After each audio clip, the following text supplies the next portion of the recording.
আমি ঠিক এই মুহূর্তে আছি গুলশান নিকেতনে। নিকেতন থেকে একটি রাইড নিলাম। সেই রাইডটা নিয়ে যাব হচ্ছে মোহাম্মদপুর। মোহাম্মদপুর থেকে দেন আবার আসবো হচ্ছে মহাখালী। তো যাওয়ার পথে আমি কিছু কথা বলতে চাই, সেটা সবার জন্যই।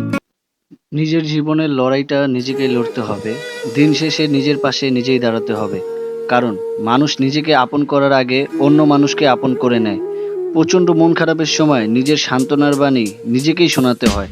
তবুও মানুষ অন্যের কাছে ভালোবাসা দাবি করে। নিজের ভালো থাকার দায়িত্ব অন্যের হাতে তুলে দেয়। সঙ্গী করে নেয় খারাপ থাকাকে। নিজেকে নিজে ভালো রাখতে না পারলে পৃথিবীর কেউ তোমাকে ভালো রাখতে পারবে না। তাই নিজের ভালো থাকার দায়িত্ব নিজেই নিতে শেখো। তবেই ভালো থাকতে পারবে তুমি।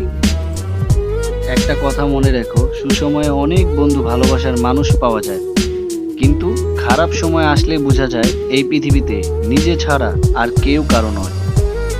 তাই বলি, সুখী হও, দেখবে সবাই তোমার সাথে হাসবে। কিন্তু একবার কান্না করে দেখো, কেউ তোমার সাথে চোখের পানিও ঝরাবে না।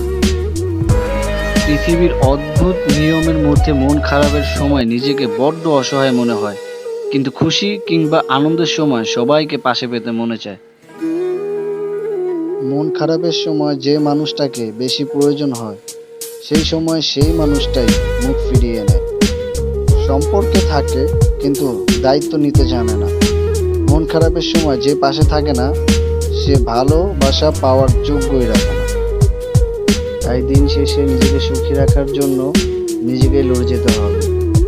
আর এটাই আমাদের জীবন, এটাকে আমাদের মেনে নিতেই হবে।